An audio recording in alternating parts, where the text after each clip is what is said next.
My bad, y'all. My bad. I just got pulled over. Y'all come on back in here if you can, but if not, we'll go ahead and we'll take care of everything. I'm all right, y'all.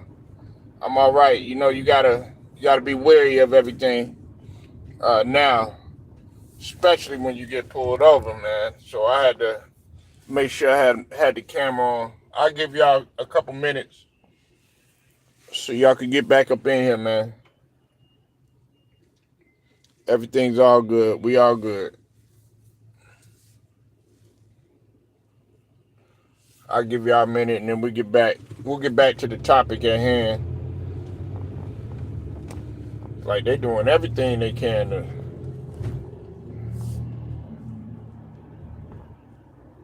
to sabotage your boy. What's up with it, Ted? I see you in here, bro. We'll give some people. I was going just a few minutes ago, man, and then got pulled over, man. But I'm good now. How you feeling, man?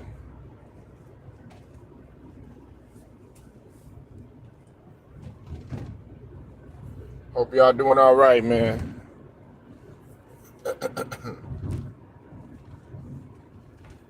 Hope everybody's doing good. Okay, okay. I was just talking about the Rockets, man, and their resurgence. Uh, there was a couple people in here just a few minutes ago. Uh, we'll get back whenever they come back in, man. Then we'll get back to the topic at hand. But uh, pretty much what I was saying about the Rockets, man, is they got a young team, man. Uh, that's gritty. Um, these guys, man, they want to win. They're athletic. They're young. Uh,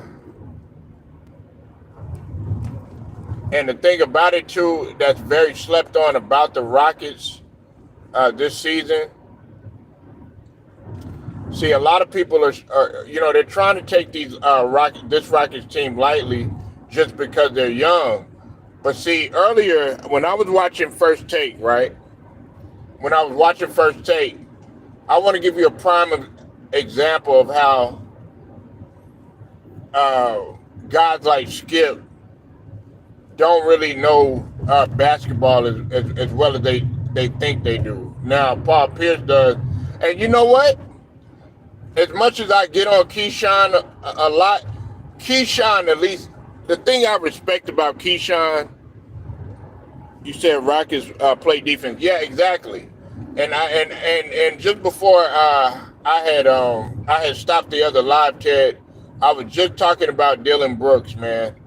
Not only is Dylan Brooks averaging in double figures, man, he of course is he's a dog, and also he's one of them type of players that's gonna get up under your skin, which is really what you need in a player. Okay, I mean, at least in my opinion, that's what you definitely need. You need a player that's gonna get up under the skin of various players. Um, do I think that some of the stuff that Dylan Brooks does is uncalled for? Yeah, absolutely. I think a lot of the stuff that he does is unnecessary. But we also got to realize that a lot of the stuff that he does on the court, it is necessary. Okay, you're talking about a guy in Dylan Brooks, man, that can really take your best player, lock them up, and not only lock them up, get in their head. If you could do all of that at the same time, man, it's going to be impossible, damn near impossible for you to win, especially if you have a player that has already gotten into the psyche of your best, of your best players' head. Because see, with a player like LeBron, you okay, you have to take into account when LeBron was playing with Lance Stevenson. Lance Stevenson was doing all of that stuff to get in up under the skin of LeBron, and it actually worked. It actually worked to some degree. Now, don't get me wrong, LeBron still he was able to be successful, but at the same token, uh,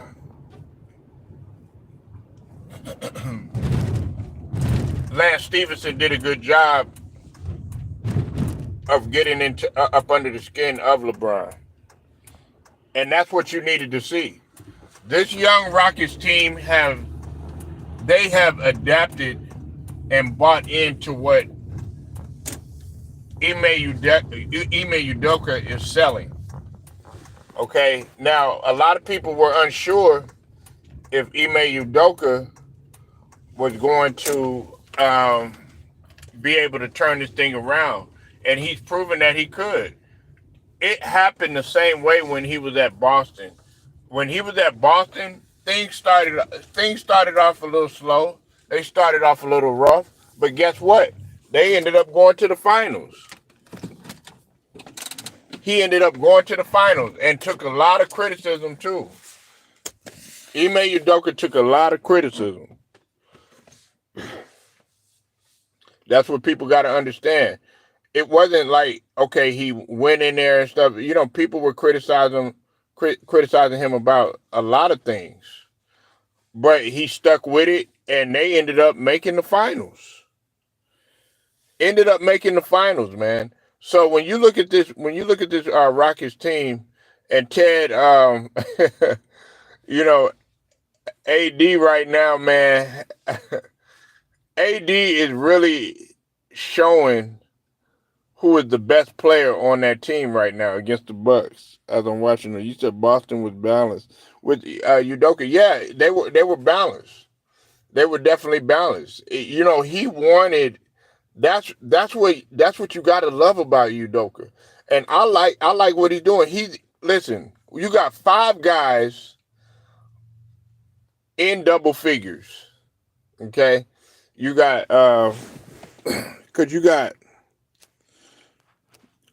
Fred VanVleet, you got Jabari Smith, you got Seguin, you got Dylan Brooks, you got of course Jalen Green, you Cam Whitmore who's still a baby, you got Holiday, you got Reggie Bullock, and Jeff Green. You know what I'm saying? And Jeff Green, we know he's not no spring chicken, but Jeff Green he's got deep playoff experience as well as championship experience. Fred VanVleet, he has championship experience. Reggie Bullock, he's competed at a high level deep in the playoffs. You know what I'm saying? And comes from winning cultures. You know what I'm saying? So you put all of that in one, and then you have a Jalen Green who's putting up big numbers. He's showing, I don't know. Hey, look, I'm beginning to think like maybe Drea Mitchell was kind of good for him, because ever since the babies, and then of course he got the 3 babies and everything that done allegations and stuff like that, but it hasn't bothered him. And not only has it not bothered him, he's playing even better. He is playing out of his mind. And that's what you truly want. That's what you truly want out of your young emerging superstar. Because I've always liked Jalen Green. I like Kevin Porter, but I know what he went through and everything. Yeah, I think Drea Mitchell probably did him some good, man. I'm beginning to be like, maybe Drea Mitchell should be around.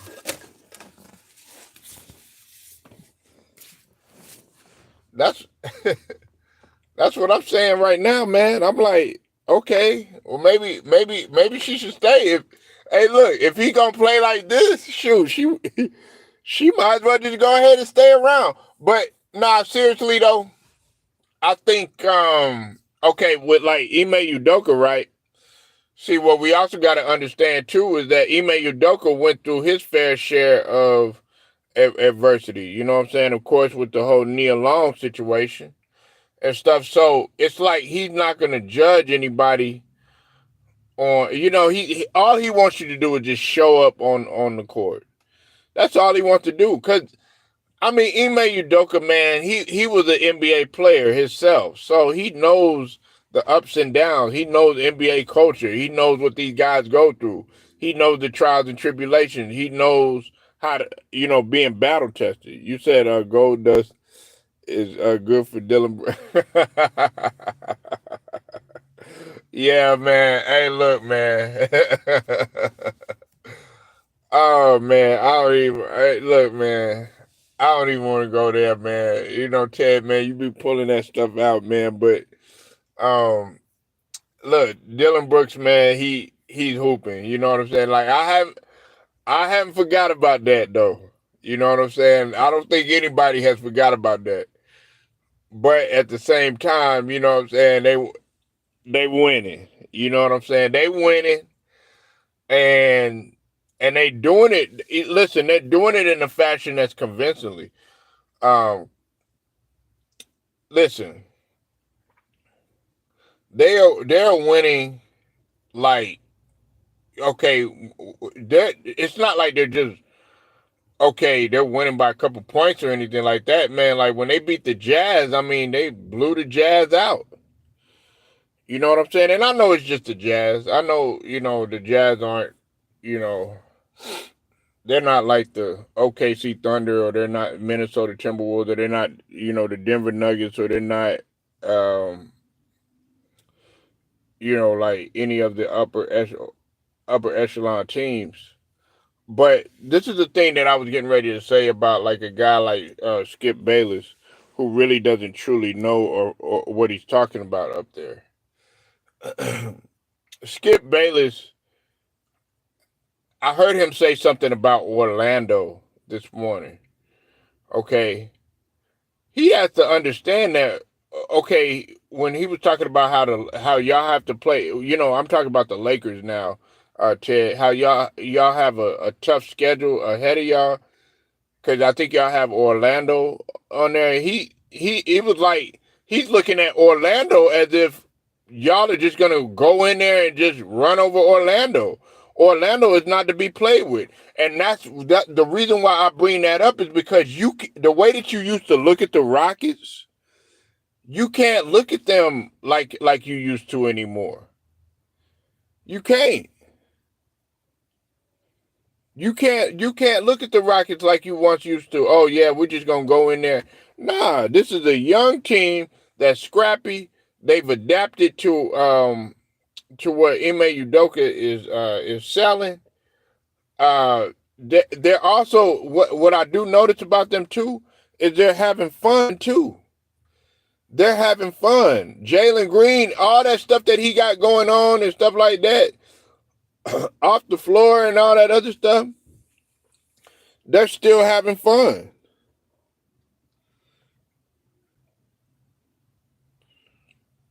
Yeah, they got a good home crowd too. Orlando has always had a pretty decent crowd. You know what I'm saying? They've always been pretty supportive of their team. You know what I'm saying? You got to think about what's out there. You got you got Disney. Um, you got a whole bunch of stuff to do out there. You know what I'm saying? And it's a young environment too. Let's not forget, man. We keep for some reason we keep forgetting like Orlando, how marketable they were to the NBA, especially when you think about the Shaq and the Penny days. They were a very marketable team, and even when they had first came, of course, you had the down years, the Scott Skiles years, and Um, Before Shaq and them became, of course, it was Nick Anderson and stuff. But then after once Shaq and Penny came, they took off in terms of being in a very appealing team.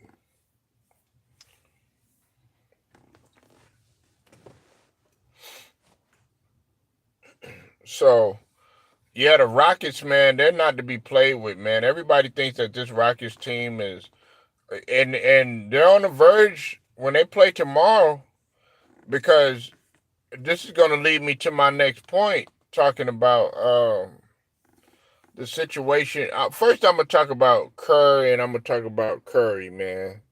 Said Orlando Magic, yeah, Disney crossover, yeah, exactly, exactly.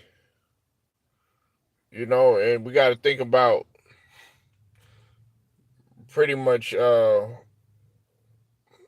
pretty much Disney, pretty much owns everything. You know what I'm saying? And I'm not gonna get too deep into that. If you know about that, Ted, I'm pretty sure you know about all that, man. But just the way YouTube is, you know what I'm saying? I'm a hush on a lot of things. But I'm getting a lot of I'm hearing a lot of talk about this situation that happened um with Kerr benching Steph Curry. Okay. Now, here's here's my thing about it, right? You don't want Steph to get hurt, okay? I understand that. I understand that completely.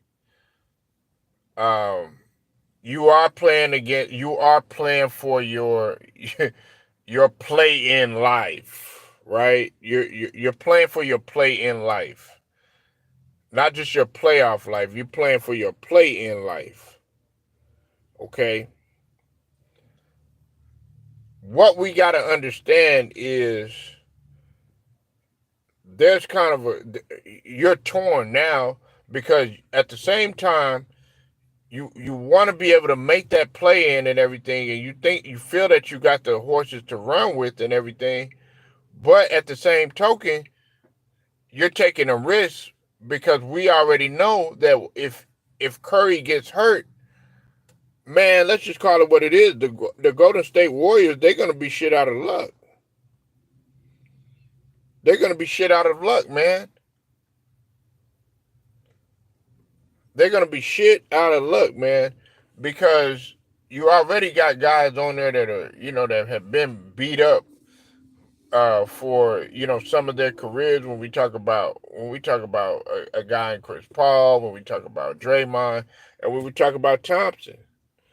So a lot of people, like, I know earlier, I think everybody was saying how, um I think it was yesterday, y'all was saying how the whole crowd turned on Thompson and stuff like that. I think a lot of people have turned on the Warriors as a whole, which I think is really unfair to the Warriors.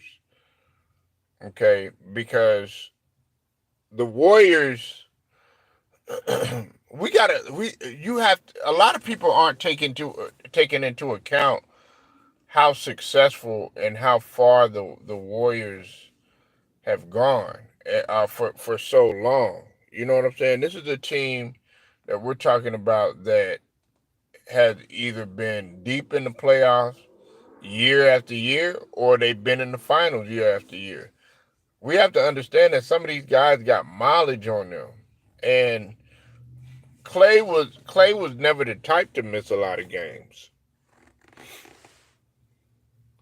Yeah, I know. Yeah, you were saying that yesterday. You were saying that yesterday, um, Ted. And like I said, man, you know my whole theory on that. F them. You know what I'm saying? But they don't understand that they're not the ones out there playing. They're not the ones out there fighting to get back. 100. At least 100% to where they were. They're not the ones fighting to get back. They're not the ones playing for championship. The only thing that they're out there and see if they're gonna do that, Ted, you know what it is, man. A lot of them weren't even real fans anyway. They'll just be casuals. And I'm gonna take it a step further too, right? I don't even believe a lot of them are even Warriors fans. I believe that a lot of them are just Steph Curry fans. They just happen to be cheering for a guy that plays for the Warriors. But I don't believe a lot of those guys are Warriors fans, because if they were true Warriors fans, they would stand behind a guy in Klay Thompson. Because that's why I mentioned what I mentioned yesterday about Klay Thompson bailing Curry out a lot of those times. And don't get me wrong, I still got Steph Curry. I still got him up there as one of the best to ever do it. We could try to bring up all that 3 point stuff, and him not being a pure point guard and all that other stuff. Listen, man, he's a basketball player. Okay, he's a basketball player. Is Steph Curry fundamentally sound? Absolutely, he is. So that's really all. That's really all that it takes. I've been critical. I've seen him more as a combo guard. He's not a pure point guard. He's more of a combo guard. You know what I'm saying? But that doesn't take anything away from his greatness. You said Warriors fans still support Draymond.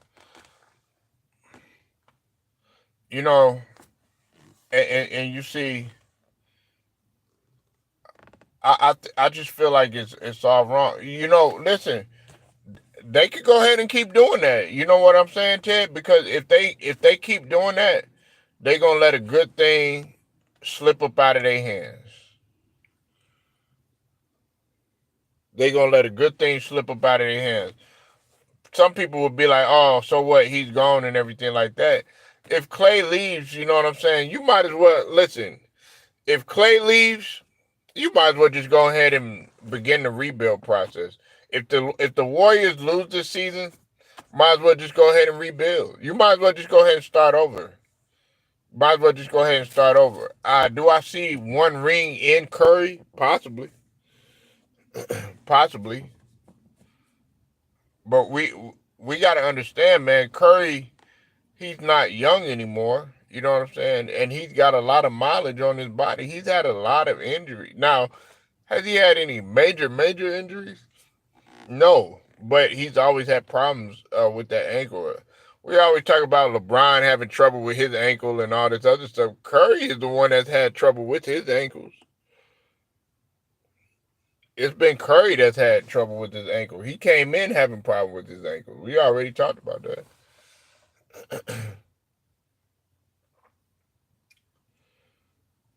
you know, and that's why I told people that the Warriors aren't really a threat to anybody, and I hate saying that. Ted. Listen, man, you said Klay Thompson has more in the tank than Bill. He's a scrub. Than Bradley Bill. Um, man, Bradley Bill, man, injuries. It's been injuries, man. It's been injuries, and the thing about it is, I like Bradley Bill. Bradley Bill reminds me of a to a lesser degree, because I think the other guy that I'm about to compare him to is clearly better than him, but they both play a similar game. Bradley Bill reminds me of a CJ McCullough type, like, because they both shoot that mid range. They play that Joe Johnson type of style. You understand what I'm saying? It's not exciting. But you know what I'm saying? They gonna get their buckets if that makes any sense. Like Joe Johnson, he was all about the mid range and staying on the floor. You know what I'm saying? Getting the dribbles, the 1 to 2 dribbles. You know what I'm saying? And pull up and stuff like that. Just basically shooting a jumper, just basic basketball, really. You know what I'm saying? And that's what they are. They're not exciting to watch, but at the end of the game, they might have like 20 something points. But Bradley Bill, man, he can't stay healthy. Yeah, but man, but see, the thing about it is, like Paul Pierce, man, he would capitalize at the end, though. You know what I'm saying? Like Paul Pierce, I ain't gonna lie, because I used to watch Paul Pierce. I used to get kind of frustrated with Paul Pierce, you know what I'm saying? Because like in the first half, like the first 3 quarters, man, you looking at this dude like, man, what is going on? You know what I'm saying? Like, or sometimes it'd be boring, but all of a sudden he'll bring the team back. He'll bring the Celtics back. And then next thing you know, he'll end up winning the game. You know what I'm saying? Not that athletic and everything like that. That's why I when he said he better than D Wade, as much as I like Paul Pierce, man, I had to call cap on that one. He was definitely capping on that one.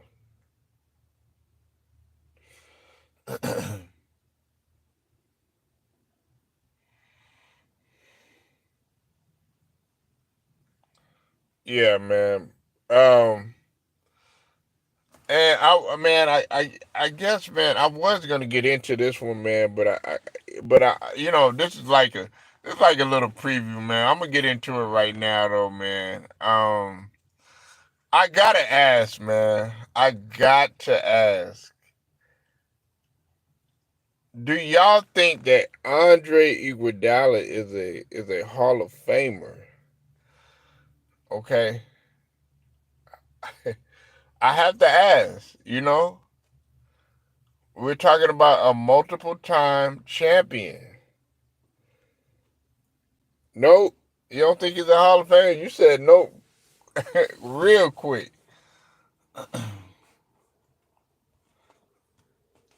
Like tell me why though. Tell me why. I want to hear why though. I don't want to hear no. You know what I'm saying? Because if you look at Andre Iguodala's like his his resume, he actually got a pretty decent resume. You know what I'm saying? Now, is he gonna stand out? Is he gonna blow people away? No, but the fact that he has that Finals MVP, that also says something. But I've also felt the same way about a guy like DJ. Like, okay, DJ Dennis Johnson, he went into the Hall of Fame. They won a championship. He led a team and everything like that. He was a Finals MVP and stuff. But then he took a back seat. He was able to, make sacrifices when he came over from Seattle and Phoenix onto the Celtics and whatnot. You know what I'm saying? He took more of a defensive role. Andre Iguodala, while he was not known for his scoring per se, always scoring and stuff like that, per se, he was he was a very athletic player. You know what I'm saying? Uh, he could get you buckets and stuff, but once he found his niche over there in Golden State, and it helped. It helped. Andre Iguodala was a guy, man. Whenever he could be called upon, if you needed a bucket, Andre Iguodala was there. If you needed to guard someone, and let's not forget about how he put the clamps defensively to get that Finals MVP. You know what I'm saying? So I'm not saying like he's first ballot or nothing like that. You know what I'm saying? But I know this though. If you got to think about it, then usually 9 times out of 10 he's not a Hall of Famer. But I just had to ask that because there are a lot of people that feel like Andre Iguodala, what he's brought to the table, maybe he should be a Hall of Famer. You know what I'm saying? And then, of course, I'm gonna hear stupid people come up and say stuff like, "Oh yeah, well, if a guy like uh, Michael Cooper is in the Hall of Fame or something like that, then definitely Andre Iguodala is, because they might go and they might go look at the numbers, not realizing uh, the type of impact and how the importance of a Michael Cooper was. And so, and their games are similar. When you think of a guy like a Michael Cooper, like a Andre Iguodala, like a Robert Horry, those guys are similar. But they say the only difference is that they say Andre Iguodala and Robert Horry are not Hall of Famers. That's what they say about those guys. You know what I'm saying? But me, myself personally, it's just something that I've been thinking about, because Andre Iguodala is a guy, man. That would, you say a Hall of every Hall of very good, like Amari Stoudemire. Well, see, Amari Stoudemire, but see, Amari Stoudemire never got to the final, never won a championship. You know what I'm saying? And we know what robbed his career was, it was injuries. But was Amari Stoudemire there and capable of making it? And you know what's interesting too? Chad. Um, I want to give a shout out to the brother Too Raw for TV, because he was thinking about something that I was thinking about too. I was thinking about a guy like Tom Chambers. I guess I was the only one that was thinking about if Tom Chambers should be a Hall of Famer. I thought about Tom Chambers, man. I said to myself, is Tom Chambers a Hall of Famer?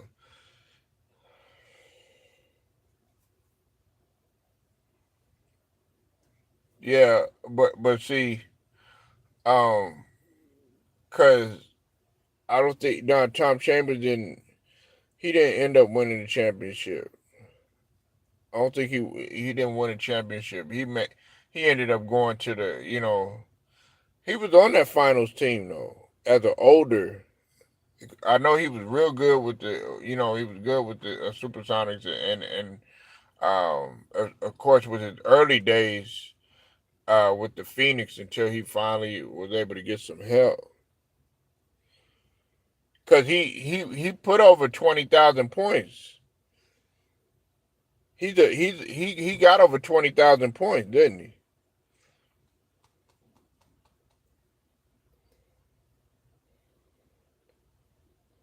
So I look at it like that. But Tom Chambers was very slept on, and plus he was an All Star too. I think he was a perennial All Star. On the games I used to see, yeah, he used to dunk on guys. I still remember that dunk he did on Mark Jackson. But I don't know, man. That dunk looked so fake, though, didn't it? It looked like it looked. I don't know, when he did that dunk. When he did that dunk on Mark Jackson, man, it looked like there was some strings, and they pulled him, like, you know what I'm saying, like it was an acting job, like it was in a movie or some shit though, but it was a real dunk though. That shit looked fake though, but I was just like, how the hell did he? Like, it just looked weird, man. Look like some Teen Wolf shit. You know what I'm saying, with Michael J. Fox and shit. Like, I'm like, man, come on, man. All right, Tom Chambers could get up though. But yeah, I had to ask though about Andre Iguodala, because I know when they think of Andre Iguodala, they probably don't think of a Hall of Famer, man. But yeah, man, I just wanted to finish up the live real quick, man. Talking about the Houston Rockets resurgence, man. I'll be dropping some more heat later. Make sure you check out the content, man. I dropped some new heat, man. Make sure y'all like the video, share it, subscribe, hit them notifications too, so that you are notified, man. Shouts out to the whole Lions Den both basketball as well as boxing communities. It's straight to the point, sports and entertainment, man. I'll get at y'all later.